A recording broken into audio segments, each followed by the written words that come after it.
Welcome back to Caffeine Confessionals. We are here to talk about the challenge Spies, Lies, and Allies, episode 4.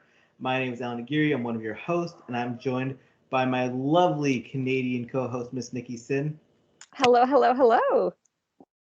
And unfortunately, you are not hearing the voice of the southern good looking Luke Muncie this week, as there is a hurricane warning out in West Virginia, where he is, and our hearts go out to him. We miss him so much, and we just hope he's safe. So, everyone just hope Luke is safe, but we got to talk about the challenge now. And we got another good episode of Spies, Lies, and Allies. While you and Luke were very positive about the episode last week, I was a bit down on it, but I can tell you I'm all the way back because I thought we had a banger of an episode that was really well edited, had some good drama, an entertaining elimination, and a whole lot more. Yeah, I was actually kind of surprised because when I saw, like next time on last week, I was like, oh, seems to be a focus on people that aren't like super entertaining to me. But but the editors made them entertaining to me. I was shocked. Yeah, and there's always this moment in the challenge where someone gets an immediate focus on them out of nowhere, and like, oh, they're going home this episode because they're telegraphing you stuff, or they're gonna have a big moment. And we had a bunch of little Easter eggs like that throughout the episode, but they all paid off in a very meaningful way, in my opinion. And that's good TV when you watch it and you actually care to see more, or you're like, oh hey, that's that thing from before, like 20 minutes ago. My attention span can go that long, and thank you for giving me that information. Yeah, I also what I really liked about this episode as a whole, before we get into it, is that it did focus on people, newer people and people that we haven't really gotten to see a lot of.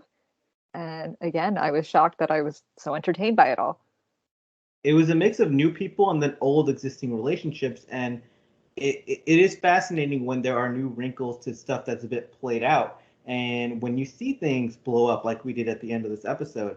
We're gonna jump right into the house life portion of the episode, and people get back in the house. We're post elimination.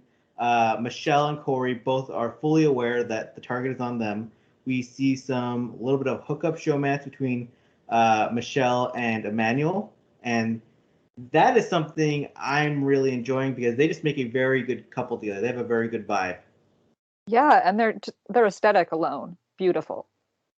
The two of them are just such attractive people, but you can feel like yeah, they have like really good vibes that play off really well off each other. They have a really good like on-camera chemistry, and I assume from what I've heard in interviews with Michelle, like a really good off-camera one as well. Yeah, and with this episode, we just see romance budding in different forms. We see a little flirtation happening between Logan and Big T, and we've never seen Big T in that showmance element before. And I couldn't tell what their vibes were so much, and that I know Big T is obviously into him, and Logan kind of just seems into himself, but likes that Big T is into him.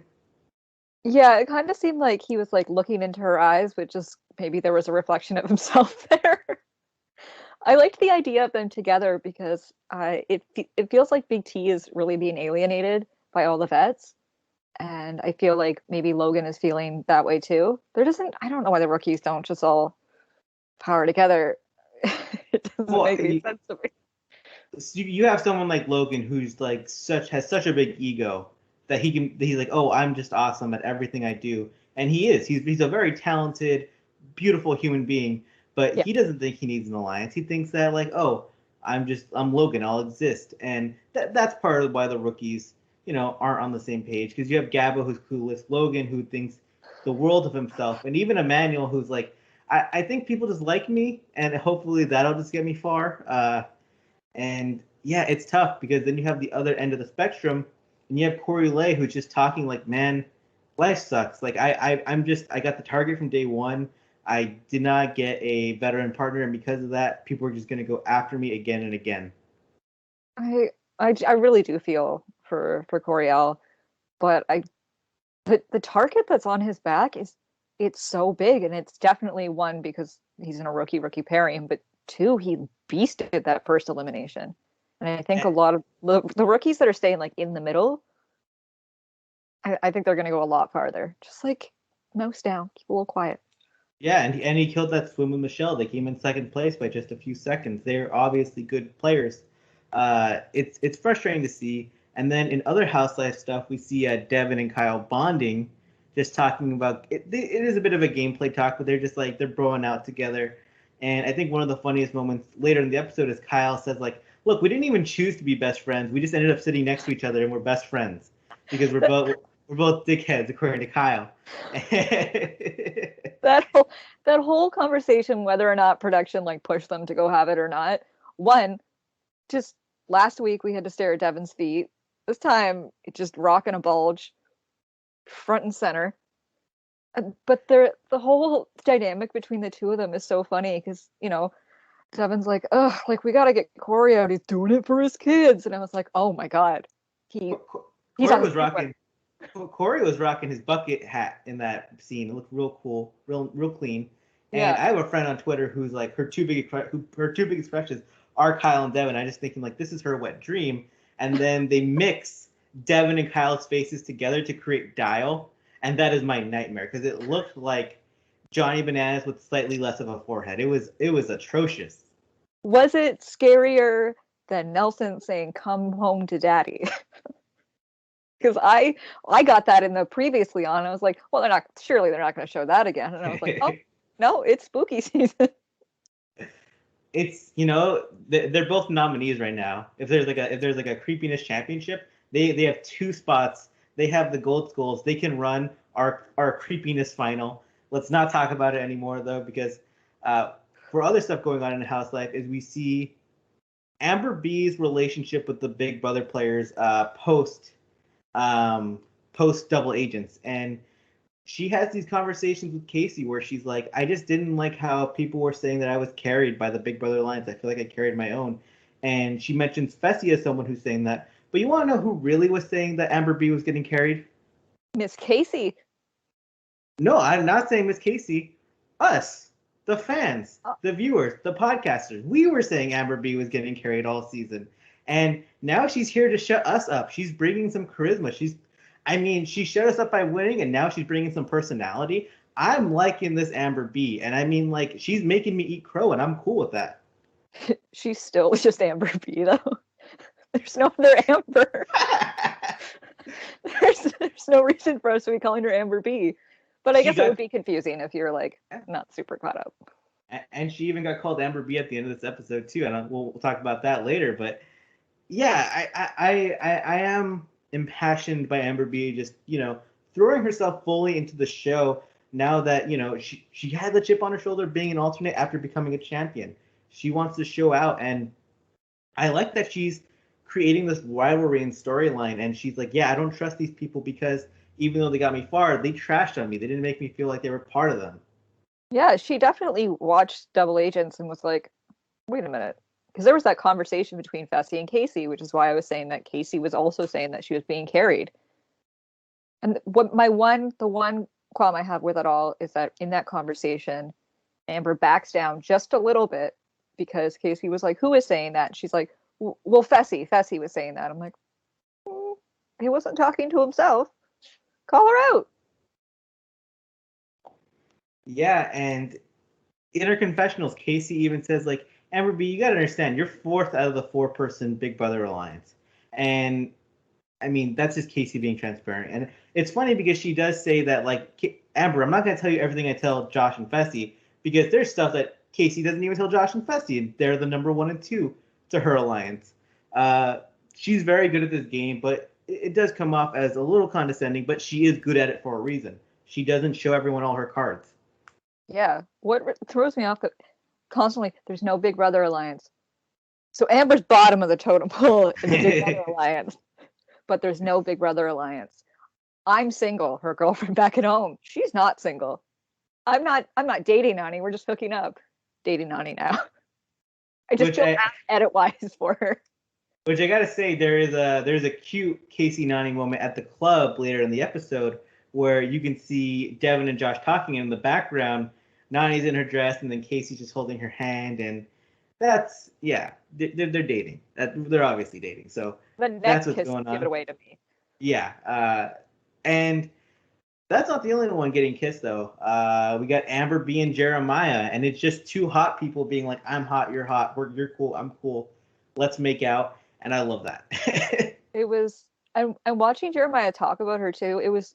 It's refreshing because I feel like she just gets like stomped on in like every confessional. Like no one talks about how beautiful she is, first of all. Oh, And she's gorgeous. she's had this like, you know, revival as like a person after winning. It's sort of like when Ashley won. After Ashley's first win, you could see like, she got some more confidence in her and it's great. Finally somebody's noticing. Yeah, Ashley always had the charisma, but then she had just a different swagger to her after winning. But yeah, with Amber, it's just cool to see that she's really filling in all parts of her game that was missing last season. And I really do think, like as we're going to talk on later, I think this was Amber B's best episode she's ever had. Absolutely. Even accounting for the episode where she won a championship. That happens. And is there anything else house related that you want to talk about before we move into the daily challenge? No, I think that all the cute little moments were there. I am going to bring up that Fessy is continuing to talk about how he doesn't trust Amber B. What? Yeah, Why and are I you thought you bringing up stuff from last season? This is a one-sided argument. It feels like. it is going on the side of obsession, but I do think we're going to talk at the game. I'll talk about it more in the gameplay portion. He has a point, but it's not the best point that there could be. Most of his points are dull. I, So I think it's more of a greater point to like where he is in the social status of the game based on his previous actions, which have not been good, and that's his fault from previous seasons that he's carrying on top of just trying to become a new person and balancing it all out, and then he's being put in positions of power. It's a whole mess. We're going to talk about it in the daily challenge portion right now. Switching into the daily challenge portion, and this daily challenge players were hung upside down on these giant platforms. They had to hold on with their hands, and then it was a surreal daily challenge. They had to move upwards and forwards using their upper body, lower body strength. They were connected to a harness, and then they had to memorize a pattern that was, similar to Morse code, dot dash dot dash dash dash dot type stuff. They would then say into a walkie-talkie to their teammate who was on the ground. Their teammate would then go off and run over to a pile of rocks that had the codes on them. They would then get another number code from those symbols, put it into a padlock, unlock a little tiny thing, and then they could eliminate one team of their choice after unlocking the code. If they unlock all three codes, then they win the daily challenge completely, or it ends when all other teams are eliminated. So there's a sabotage element to this and a memorization game. The people doing 90% of the work are the ones in the sky.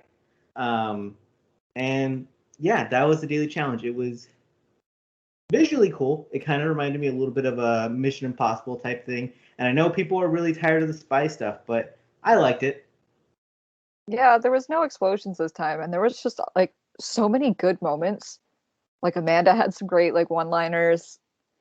Huey, my dude. There were Ashley just yelling at Huey again. Yeah. So perfect. There's a scene in It's Always Sunny when they're leaving the Jersey Shore, and like Dee is just like screaming at them to get in the car. She's like, "Get in the car, lots of censored things." But it fully reminds me of Ashley every time. Get up there, get up there. She's like an angry Yeah. mom. she So had to she had to force Huey up there, and it was just so funny because Huey is so terrified of every challenge that's in the sky for obvious reasons, and he's someone who it's like he either gets it or he doesn't. He either fails stupendously or he thrives in ways you've never expected, and we see that in the house element when he's given a little workout from CT, where CT tries to teach him how to like balance on the medicine ball for a core exercise, and Huey's just falling on his face to the ground. But then when Huey starts like jump roping, he's just jump roping like, jump roping's hard. He's just doing it like nothing while holding a full conversation with CT, talking as fast as Huey talks, as he talks very fast, which was, it's like, who is this person? We've seen he's afraid to jump in the water, but the second he does, he becomes a fish. Huey is an enigma. Dr. Jekyll and Mr. Huey. It's two totally different people. I was skipping rope the other day, fell right on my face. Luckily, the moneymaker wasn't hurt, but still, he he astonishes me all the time. He he's so entertaining. I just love watching him at all times. It's just he is a mess in every way possible. What I didn't like about this daily challenge though was that I don't like when it's two separate heats and that the second heat can kind of just like learn what to do from the first heat and then just collude with one another because there's already the sabotage element of this game where the vets could just team up on a lesser team, but the fact that you could just really throw this in extraordinary ways that the vets almost even screwed up in their own right, it makes it less fun to watch. Yeah, I also when it involves the walkie-talkies and they have international players that have, you know, heavier accents or English as a second language, it becomes more difficult for them.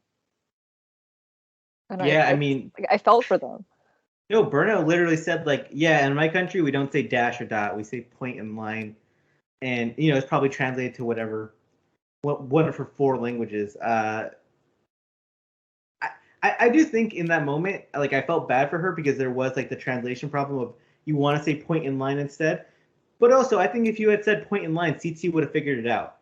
Yeah, that's what was confusing me is that she's like, no, it's totally different. I'm like, well, they obviously show them, they have somebody run through the challenge before they actually do it to show them. And so they probably had someone say that. Why wouldn't you just turn to CT and be like, hey, so language wise, I say this instead of this? Arguably, that's probably why they made it dashes and lines versus 3 4 1 2. Because Bettina sees that and she's like, okay, what is that in Swedish? What is that in Norwegian? What is that in and rather than dot line. Okay, I get that dot line. Dot dash. My bad. See, I get where Burn is coming at. You say one thing, you're saying another. It's a struggle, and especially because it seemed like some teams their walkie-talkies weren't the best at communicating. We heard, I mean, maybe that was editing, but we heard a lot of static. That's what it sounded like to me. A lot of it. And Amanda had one of the best lines through like confessionals through it all, where she's like, I'm just gonna use my big loud mouth and just yell it down because I don't know if it's Kyle's accent or his big teeth, but I can't understand a thing that he's saying. I just thought it was so perfect. It was just so great because everyone's just struggling, and Amanda's like, "Yeah, screw this. I'm adapting to the game. I'm just gonna yell at you." And they almost won. Why? You don't know why they lost? Because Kyle forgot the code. He told her what it was. He walked over, and then he got back to the station. He's like, "Oh no, what is it? I wasn't listening." Oh, Kyle, uh, buddy, get it together. it was he was a whole mess this episode. Some teams did really well in this challenge. Big T and Jeremiah were one of the first teams to actually get a code down, but then Big T couldn't find it on the rocks, and because of that, Josh got it first and then eliminated her, which it made sense to me because if your goal is to win the daily challenge, you take out the person that like could take you out in the next 3 seconds. Ultimately, the whole alliance's plan was to get Corey and Michelle, which they succeeded in doing. Josh and Amber win their heat. Amber kills this challenge. She's just going up and down like a boss. Ashley, she just guesses a random code at one point and gets one of the three decoded, and she's just stupefied. She had no idea what went on, but yeah, that was another highlight of the challenge. I feel bad because between Ashley and Huey, they both their accents are sometimes hard to decipher. Like my whole family's Irish, and sometimes I don't even know what they're saying in front of me. I like almost need subtitles for them. So I'm just imagining Huey's accent going through the walkie-talkie, and then Ashley's coming back through it. Huey also had a great line where he was like still up there and not eliminated. He's like, "Why am I still up here?" He's like, "You guys all see me in pain. Why are you guys doing this to me?" In the second heat, they all have to plan that if a team is doing well, you do not target them because you want them to win as fast as possible so that they usurp Josh and Amber as the heat winner, and so that it's a veteran team that they trust in power. Three teams really shine, as we mentioned, Kyle and Amanda. did well. They almost won this challenge. Fessy and Esther kill it with, they are a power team at this point. They're both very book smart people, athletic. They try hard in the challenges. They just continue to show out. And then the other team that was doing well was Devon and Emmy.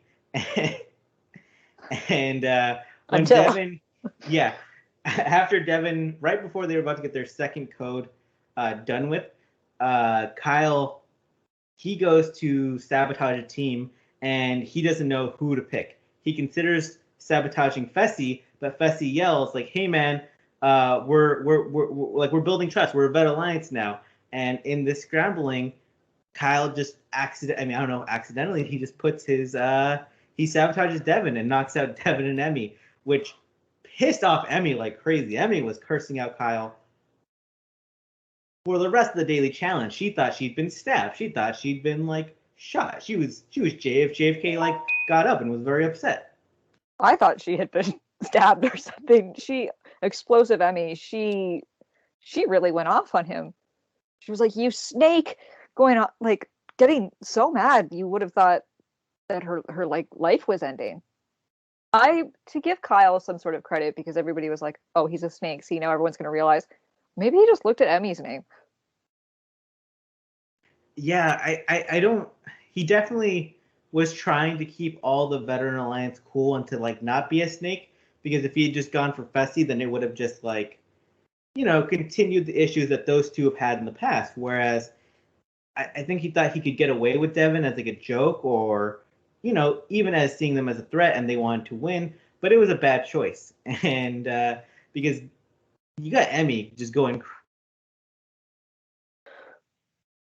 We had some technical issues. I made fun of Emmy Alupe, and because of that, the ghost of Emmy Alupe decided, "Hey, we're gonna screw up your audio and your camera." We're back though. Emmy Alupe was going crazy, like she got stabbed by Kyle. Devon as well, very upset by Kyle's actions, and it leads to a lot of drama in the house from there on, where everyone is calling Kyle a snake. Winners of the daily challenge: Fessy and Esther. They won 2 out of 4, and I just love watching Esther win because she's just so happy. She's just like, she really likes winning. She's very proud of herself and just a kick-ass woman. I like to call them Fester, but my favorite part is the latter of it. Yeah. I'm Team Esther. People are like sleeping on her. This is the second daily she's won. Yeah, 2 out of 4. That's very impressive. I mean, what a way to start a challenge career. It is a win that makes some people uneasy because, Fessy can be unpredictable and Esther is still, a rookie, but it is a desired outcome, especially because if Kyle had won and with everyone upset at him, that may have scrambled up the game a little bit. Got into his head too. You know how he is with power. And he doesn't have Cam there to calm him down. And yeah, that's our daily challenge portion. I really enjoyed the daily visually. It has some flaws to it, but at least we got some good moments, some good drama out of it, and things got shaken up a little bit. I'd like to note, always stand Emmy, never dissed. Keep my lights on. I'm scared of Emmy. I'm not gonna lie. We're gonna move right now into the gameplay portion and see what Fessy and Esther did with that power and how the house reacted to the challenge. Moving into the gameplay portion of the episode, as we mentioned, Fessy and Esther are the team in power, and throughout the episode, Fessy, he's talking about like, well, if we win the daily challenge, maybe we throw Amber B into elimination, something he's been fixated on the last few weeks since she's returned to the game. And his idea is that, well, Amber B is going to protect every single guy in the house before me. And because of that, I should throw her into elimination, which to me actually makes sense. It is giving off like jealous vibes that she won, bitter vibes that she just exists. Like he's just not her biggest fan. But when you talk about it that way, she is definitely going to be gunning after him. And you should try to strike first at all times if possible. But you got the Vet Alliance to think about. Yeah, it's giving me very much Caleb like rejected vibes.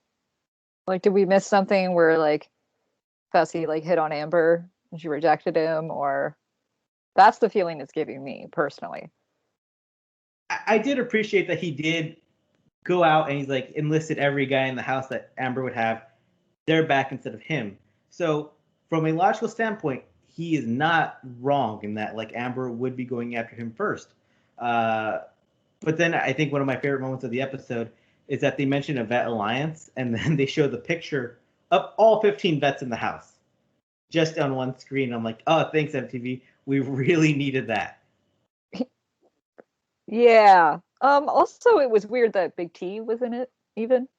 No, she's in the vet alliance. It's just she Sort feels of. They just alienate her. But that's her fault. We're playing with the rookies. I mean, if she, I love Big T, but that is, if someone is going to crowd the rookies, it is her because they view her as a political and social threat. That is a compliment in some ways, but for Big T, it does not feel that way because she's on the outside looking in. Well, through the little bird, I had heard that. So this is Twitter.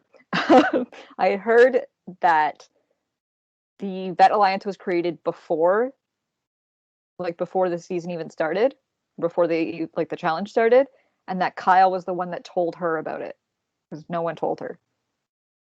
Which is why I'm like, poor Big T. I mean, she's a threat. That's why, because she will corral the rookies. She does have a stellar social game. I appreciate it because that means like Big T for once isn't looked at as an afterthought. She's looked at as someone who could actually make moves. And that's all she's ever wanted in her challenge career. And now it's seeing how she can adapt to adversity. Love Big T. But yeah, Fessy, he's thinking about Amber the whole time. Coriel and Michelle, they know they're going to be the house vote in the game. And because of that, Coriel, he decides, I'm going to go to Fessy and I'm going to pitch like, hey, let's figure out who's going to be our opponents. So that way, if you give me someone I like, I'll look after you. And on top of that, like, we can technically get out someone who's maybe strong and weak at the same time. Honestly, great plan. Like, Corey came to play. Yeah, he threw out the Huey suggestion because he saw Huey as someone who, I mean, we've seen Huey have these moments where he just falls on his face, as we mentioned before, where he's just terrified, and then other moments where he's thrived. But the more noticeable moments are when he's like loud and crying. That's what you're going to see most of the time. That's what's the most visible. Yeah, what I didn't like though, and it's brought up later, is Huey is like, well, why are you like coming after me? We're supposed to be like the two gay men in the house, like holding each other up. It is a tough look for LGBT solidarity in that moment.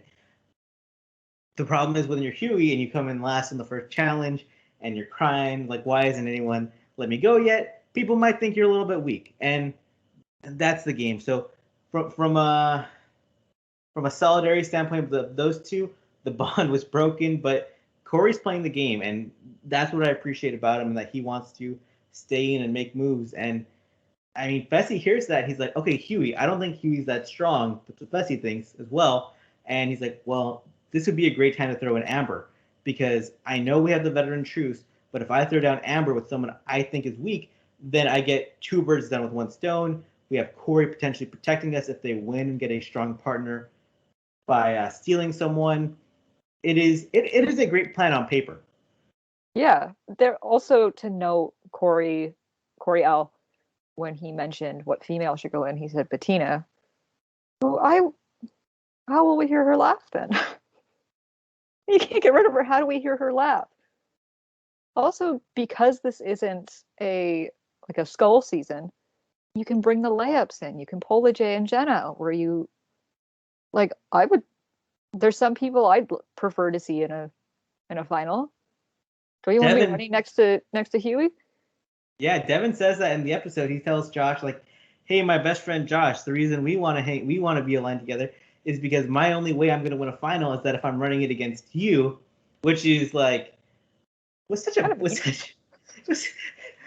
a way to drag Josh politely. It's like, I don't know if Josh had heard that as a drag, but it was. I don't know if he was trying for it to be, but it totally was.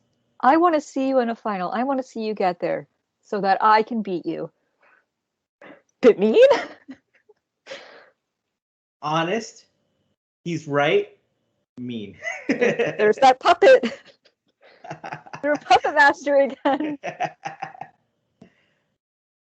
As the episode goes on, once word reaches out in the deliberation that Huey is one of those people on the chopping block for Corey, Ellen, Michelle to face, Huey just like really devolves at the deliberation, where he even admits that he's voted for himself and Ashley, which is a moment that has Ashley rolling her eyes. Literally, later in the episode, she has one of the biggest eye rolls I've ever seen. She looks like the Undertaker. And she's just upset because, like, dude, if you say you're voting for us, then everyone will vote for us. Because it's like, if you don't care enough about yourself to just announce to the world that you're voting for yourself, then why doesn't everyone else just do that too? I think that, well, obviously I can say all I want, like, well, if I was so and so, I would do this. But if I was Ashley in that moment, I would calm down after being angry that he voted for both of us. But I'd also like sit him down and be like, okay, it's obvious you don't understand like the politics of this game and like the how certain things that you do can have such large domino effects. So like maybe sit him down and give him like a crash course.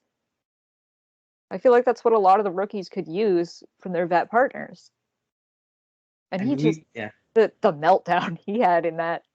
And then it was awkward when they're like, okay, so anyone else who feels targeted? Just Bettina sitting there with her big old forehead and beautiful eyes. Just she's just in her own world. I just wanna. I love her so much. World. Yeah. I want to be in Bettina's world. Yeah.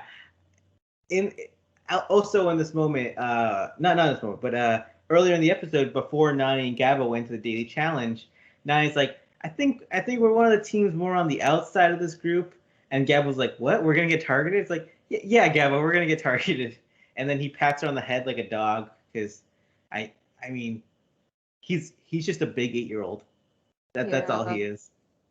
He's, for a man that's so into GTL, he's always wearing the same clothes, doesn't have a tan, and has popcorn muscles. I don't understand. Oh, Gabo. Oh, sweet Gabo. Poor, sweet, dumb Gabo. He's such a himbo. Yeah, and I think one of my favorite moments in that Ashley and Huey have like their conversation is that Nany, who's sitting right by them, immediately walks out the room the second he sits down next to her, because she just understands like this isn't going to end up well. And even Huey admits like, I love Ashley a lot, but I think me going into elimination might be good just to split us up. Yeah. And honestly, great idea. I mean, bad idea for us, the fans, because they are pure entertainment together. They're such comedy gold. Effortless. It's effortless as well. That's the best part about it. Yeah, it's not they're gonna just like throw some more shade at Tori, but they're not like trying hard to like get some sort of storyline. This is just who they are as people. They were like made for reality TV. Yeah, and when we get to the actual arena, Corey and Michelle are announced by TJ as the team going into elimination. For the guy, they decide they throw down Huey. And then when it comes down to the female, Fessy starts this long speech about why he's going to vote in Amber B. Josh is vehemently upset. He is cursing out Fessy. He's calling him an idiot. He's going crazy. He's like walking across the platform. He's trying to plead with him not to. He's like, don't break up this alliance. Don't break our trust. TJ Lavin, with the all-time moment of the century, during the middle of this heated fight, like us fans, just pulls out his phone and just TJ was just liking photos on Instagram as these people were fighting. commenting on Berna's pictures or something. I'm saying this as I saw him comment on one of her photos earlier today. And for our listeners, I used her real name. Good for me. But yeah, that was one of the moments of the century, and I loved watching Josh go at Fessy. Just like it felt like there was a lot of pent up rage there in that moment, just a lot of frustration, and it was one of those like, I'm not a Josh stan, but for the next minute, I'm going to support Josh to yell at Fessy because they are a mess right now. Miss Josh, you go after that oversized turtleneck. You just go after him. Dressed like Vince McMahon in the early 90s. Go. But they did both wait until security got in the middle of them. Yeah, I honestly did not think security was necessary in that moment. They were actually still pretty far apart. They were not even close to each other. But John, yeah, they looked far. It was a very unnecessary security moment. I didn't think any fight was going to happen. It was just a strong verbal altercation. It looked like it would have been so awkward to like edit that, like Josh walking toward Fessy. I feel like it would have been like him kind of slipping on the stairs at like a little rainy. It would like what an awkward walk it is to walk on like bleacher type things over to another person. They were very comedic scene. No, they were very far away. And then TJ tells them like, "Hey, be quiet, shut up, everyone. Who's your vote? I'm tired of this." Fessy, he announces that Amber B is his vote. And to show how far they are, Amber B points like, "Hey, everyone, that's the biggest snake in the house, that guy over there." And the whole camera pans out, and you just see her very far away, and you see the whole cast. And that's how big the stadium like seat/platform is, because they need to pan out really damn far to show who the snake in the house was. Yeah, I was also sort of expecting. Remember when Zach and Amanda got thrown into elimination because they couldn't decide who to put down there? I was kind of waiting for one of those moments. But like, good for Esther for standing by her partner. Obviously, I don't love Fessy. Messy Fessy is back. But love Esther already. And I love seeing her stick up for her partner because she understands that, although this is an individual game, you are still playing in partners and dailies and such, and that you kind of have to have your partners back, whether you like them or not. And the two have done well together. Amber with a hair flip as she's walking down to the elimination arena, which I thought was very badass. Like, oh, that's the biggest snake, everyone. Let me go in. I'm heated up. She flips her hair, and next the champ is here. Yeah, next we're gonna get the elimination portion between Amber and Huey and Michelle and Corey. Switching over into the elimination portion, players were handcuffed to one another and had to go through a maze as a team. They'd have to put their arms over at different points. They'd have to put their body through it. They'd have to make jumps at certain points. And this was a difficult elimination for a team like Corey and Michelle because there was a big size difference between the two. Meanwhile, Amber and Huey were the same size. They were both very flexible. I mean, we've seen photos of Amber doing her yoga photo shoots. We've seen Huey on the dance floor. The man knows how to do the splits. He knows how to twerk. He's used to getting that body all good and flexible. And they were killing this elimination. Huey was directing Amber at the beginning, like, "Come on, Amber, let's go. Move, move, move, move." Well, Corey and Michelle, at first, you'd think that they would just kill it because they're two beasts. But no, it was Huey and Amber who were killing it all the way through. Yeah, it was sort of shocking to see, but I think that Coriel and Michelle are just, at this point, feeling so defeated. Because since the first elimination, they've been getting like thrown in. And this elimination showed the duality of the challenge, where Coriel's size has been an asset to this point. I mean, in that first elimination, he carried 3 people. In this elimination, he's too big, he's too lanky, and he's had too much muscle to him. Emmanuel, as he's watching the girl he cares a lot about, Michelle, getting taken out, and he's like, "Come on, Corey, do something, you big dude." And I was just watching, like, what's Godzilla gonna do? Stomp on these buildings? Because like that's the only way they're gonna make a big comeback. Emmanuel was funny with that because he was like, "What am I gonna do if Michelle like goes home? I'm gonna have to find somebody new to kiss and cuddle." No, she's gonna come back. I'm like, okay, but let's go back to the part where you said you were just gonna find a new girl. Yeah, and he's like, "I'm just joking." He's like, "I'm just joking. Michelle's coming back. Not the joking about finding a new girl if she gets taken out." I'm glad that like that wasn't the point. Yeah, I'm like, you know what? In the court of law, he kept himself safe if he hooks up with another girl later on. Yeah, they go through this elimination. Huey and Amber are about 65% done, and while Corey and Michelle are about 40% done. Corey, him and Michelle yell like, "Hey, our carabiner is stuck. We cannot move because Corey's carabiner is stuck. And Huey in that moment just hilariously yells, my carabiner got stuck 3 minutes ago. You just like you just deal with it. It's an elimination. Gotta go, gotta go, gotta go. As if he's like CT. He's like, no, that's part of the game. That's part of the game. You just move on. Yeah, and as if, again, love Huey, never dissed, but he's popping off as if like, like he's CT or like he's TJ. Like he's like, oh, I've seen many eliminations before. I'm like, you just got called out for voting for yourself. Not sure you understand. That's why I love Huey though. Him and Corey are cursing each other out as they're going through the maze. What great reality television was that? We don't get that in eliminations. We don't get that ever. It was enthralling to watch. We haven't had that since, I don't know, probably like Anissa yelling out at someone. It's like, it's not even like post or pre-elimination. It's mid-elimination. It's mid-game. And at one point, as he's yelling, Amber's like, come on, man, we're like slowing down. Esther whispers over to Fessy, like, yo, Huey dropped his key right now. What? He said, and eventually, they get another 10% down the maze, and Huey realizes, oh my God, I dropped the key. And what does he do? He hits the splits, and he drags the key over from far away with his feet. And it was impressive, but what made it really impressive was the crowd's reaction, where their jaws are just dropped.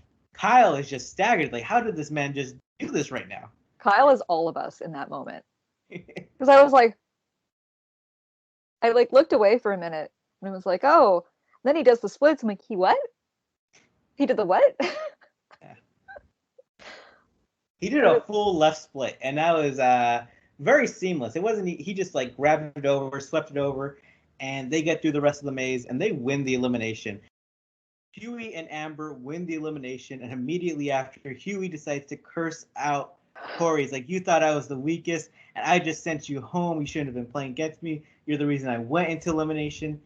And Corey throws a shove his way. It's an explosive aftermath, and I love it so much. It's like the Laurel Ninja elimination, except if Laurel actually won. It was great stuff.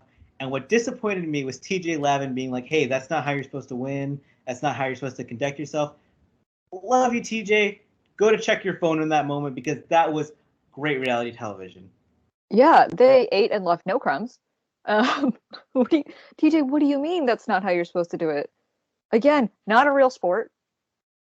Just tossing that one out there. If this was like, I don't know, the Super Bowl or sports ball or whatever you want to use as an example for it, then okay, I'd understand poor sportsmanship.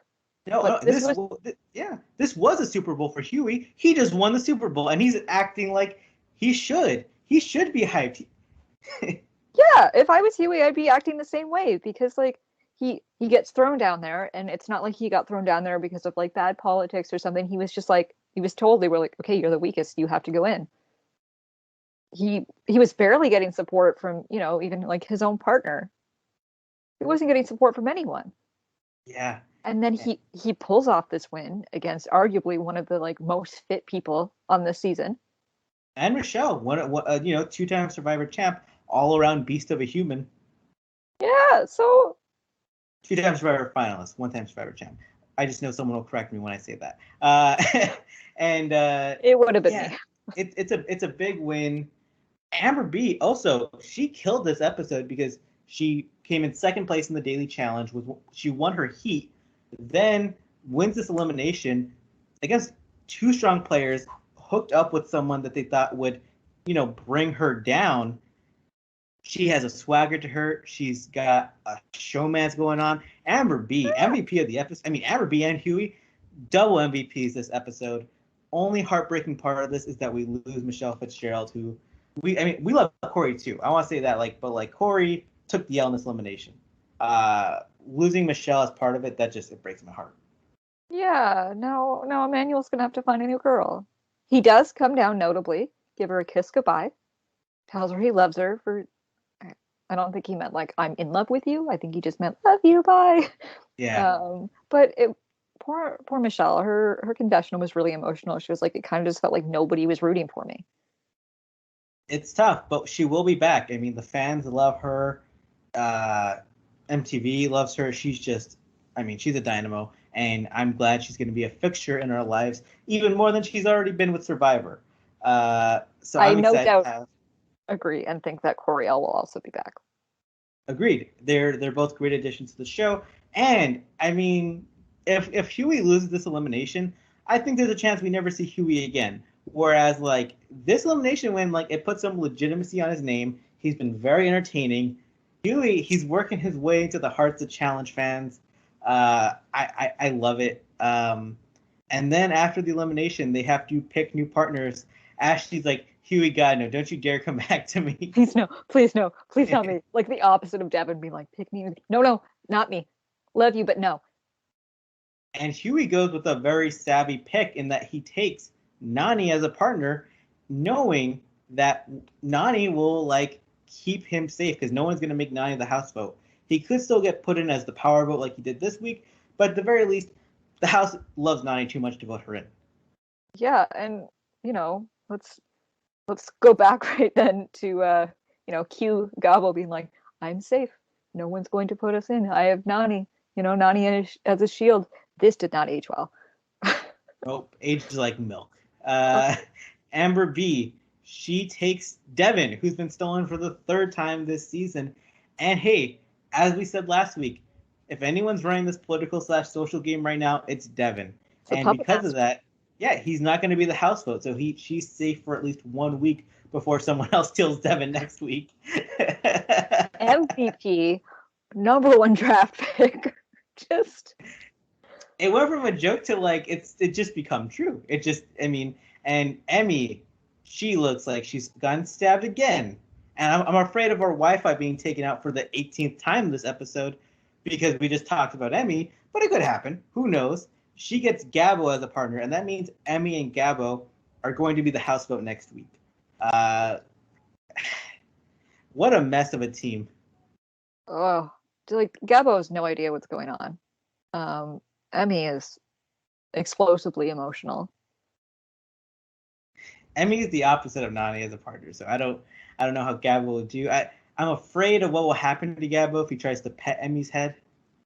Oh yeah, don't. Also, just like quick note for anyone in the world, including Gabo, don't pet people's heads. Yeah. We're an anti-head petting podcast. Yeah, it's especially because I'm quite short. You can't see it through the screen or hear it in my voice. But I'm 5'2" and I will often get like pet like I'm a child. Don't do that. No, yeah, don't do that. Ashley, because Huey's no longer there, and because Emmy had her. I mean, Devon had his partner take. Who is Ashley's new partner? It's Josh. Ashley and Josh. Wow, what a pairing. Forgot about Miss Josh. Whew. Those two, give them some wine. They're going to be just a mess. And I'm ready for it. They're going to be a less entertaining mess than Huey and Ashley. I'm going to miss that Huey and Ashley pairing so much. But we do now have 3 double vet pairs in Amanda, Kyle, Amber, and Devon, and Ashley and Josh. And then we have the 1 rookie pair.